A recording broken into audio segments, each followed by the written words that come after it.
Bonjour à tous, j'espère que vous allez bien. Est-ce qu'on a un Bitcoin qui cherche justement à perforer ses anciens plus hauts pour aller chercher des niveaux supérieurs, ou on est tout simplement en train de corriger et d'aller chercher des creux, des creux qu'on a ici dans la value, dans les 41 000, 42 000 dollars.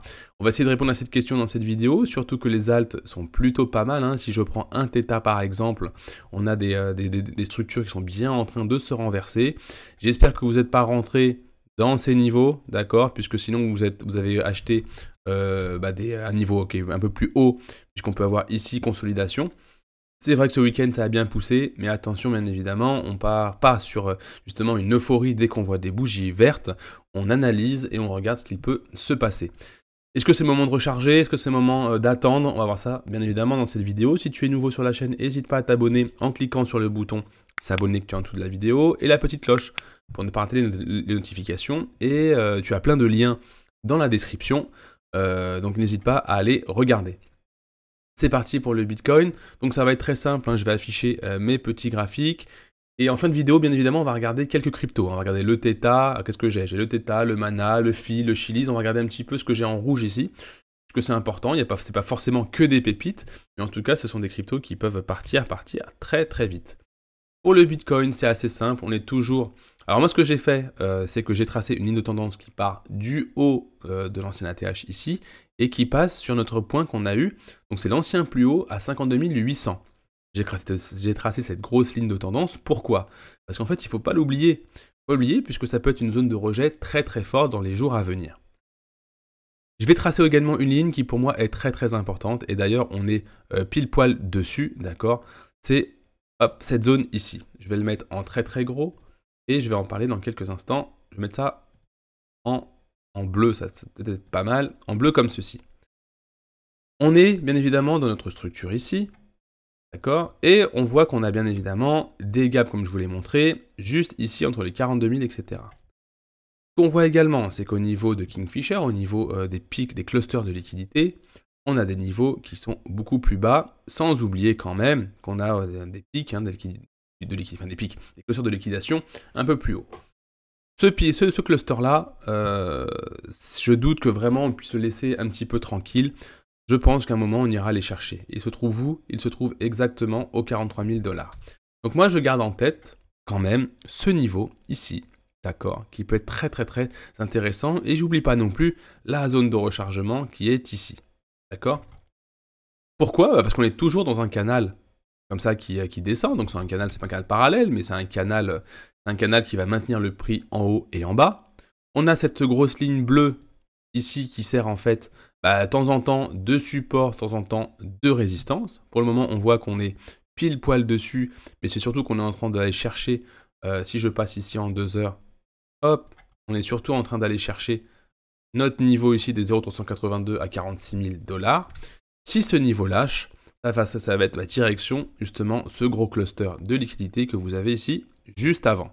C'est sûr et certain, enfin c'est sûr, ce n'est pas une certitude, mais les probabilités sont très grandes que si on lâche ces deux niveaux-là, on va aller chercher le pic de liquidité qui sont ici et on va y aller très vite.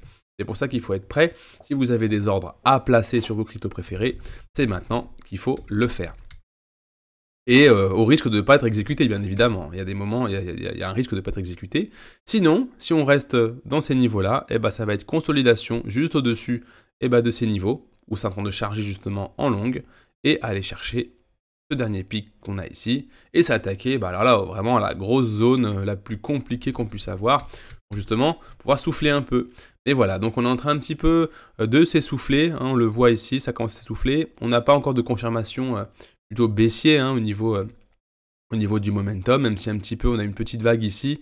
Donc voilà, on commence à consolider, on commence à être assez faible, les volumes sont pas non plus extraordinaires, là sur ce week-end, ça a fait que de baisser. Donc pour ceux qui sont rentrés hier et ce week-end dans les cryptos, le volume est en train de baisser, donc c'est vraiment pas le moment.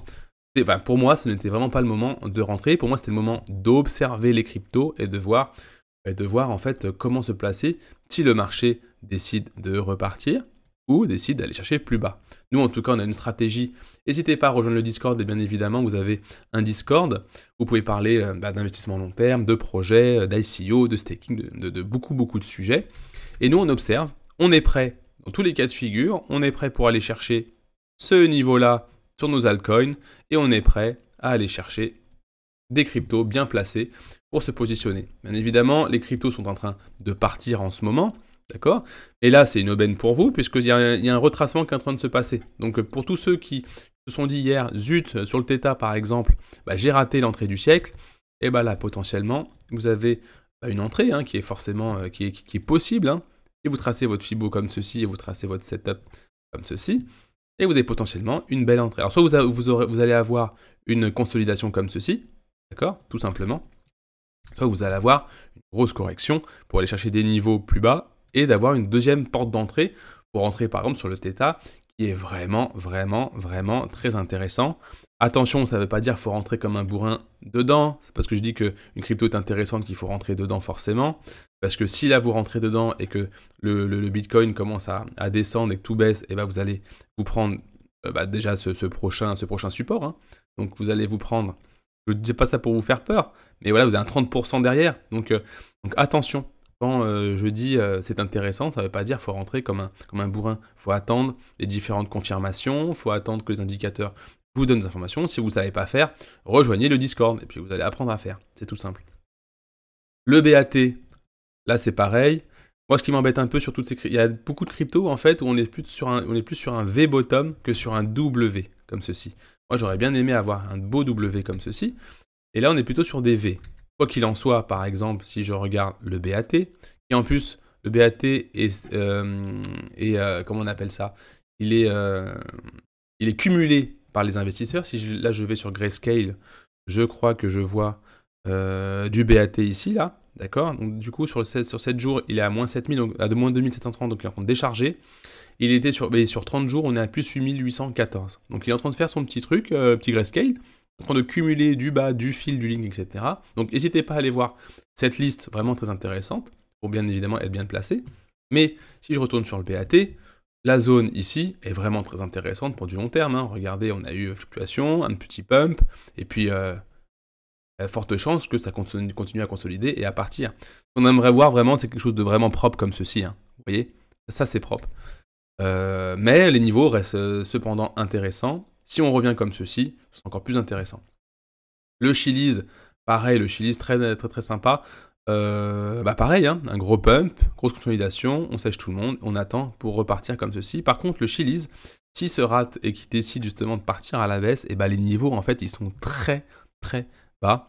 Donc là, attention sur le Chiliz, parce que si vous ratez votre entrée, c'est pas par exemple comme le BAT, vous allez vous prendre un moins 30%, vous allez vous prendre quoi? C'est moins 30%, je l'aurai mal pour la vidéo. Ouais, c'est du moins 70% pour le prochain support. Donc le Chiliz, intéressant, il peut pumper très fort, mais il a tellement monté fort que s'il descend maintenant, ça va être saut de l'ange ici. On va regarder un petit peu le band par exemple, le band intéressant. Le band il a maintenu un peu plus. Ici on n'a pas encore un W, mais un peu plus maintenu, donc c'est un peu le même cas de figure. On a vraiment des choses qui sont assez plats. D'accord, c'est assez plat et on attend consolidation. Par contre, je doute que sur le band on soit dans la zone de rechargement. Si on y est, donc très très bien. Est-ce que je peux pas regarder un petit XTZ pas intéressant pour le moment. Il est en train de toucher ces zones les plus hautes. Donc soit ces gros rejets, parce que vous allez vous prendre, et là c'est important, parce que vous allez vous prendre, vous savez, les coffres. Dans des vagues, comment dire, dans un cours, ici il y a des vagues. Donc il y a des vagues de correction, des vagues de correction, des corrections plus ou moins fortes, etc. etc. Ce que vous pouvez vous prendre ici, c'est en fait la vague de correction, et pas la vague de pump, d'accord? Donc là, ce qu'on peut voir par exemple, c'est qu'on vient de casser l'ancien, et là c'est un peu plus compliqué. On vient de casser l'ancien ATH, donc on a potentiellement quelque chose qui va potentiellement, qui peut corriger, donc on a potentiellement ici une fausse cassure, et derrière on peut avoir également une correction. Donc ça c'est à surveiller, c'est pour ça que souvent vous vous faites avoir sur les entrées et sur les cassures, c'est qu'il ne faut pas confondre un breakout comme ceci, avec quelque chose qui fasse comme ça, et en fait qui derrière va faire son ABC de correction, pour après repartir. Vous allez rentrer là, vous allez revendre là, ça va partir derrière, et vous n'allez pas être dans le train, vous allez essuyer une perte ici de baisse. Mais ça s'apprend également. C'est pas quelque chose que je peux vous apprendre comme ça tout de suite dans une vidéo YouTube, ça prend du temps. Mais attention justement à ces fausses cassures sur l'XTZ, pas intéressant. J'attendrai plus s'il y a justement un gros retracement sur le Bitcoin, moi je tracerai plus ça comme ceci. Je placerai un ordre par exemple dans ces niveaux-là, et je me dirais, eh ben voilà, je veux acheter le XTZ uniquement à 4,48, parce que je pense que derrière, il a vraiment un potentiel énorme. En tout cas, je ne l'achèterai pas là, puisque j'ai pas envie de me prendre ça juste derrière. Voilà, bon, j'ai fini avec la vidéo. On verra dans la prochaine vidéo demain matin d'autres cryptos si vous voulez. Vous me le mettez en commentaire, n'hésitez pas. Les commentaires sont là justement pour reprendre la discussion ensemble après la vidéo. Et moi, je réponds à toutes les questions et toutes les interrogations que vous posez dans la description. En commentaire, pardon, et n'hésite pas à aller dans la description, il y a beaucoup de liens intéressants pour toi, pour apprendre à investir. Il y a le kit du crypto investisseur qui est gratuit, où je te donne un trading board pour historiser tes investissements, un lexique, etc., etc. Je te dis à demain matin pour une prochaine vidéo. Porte-toi bien sur tes investissements. Salut!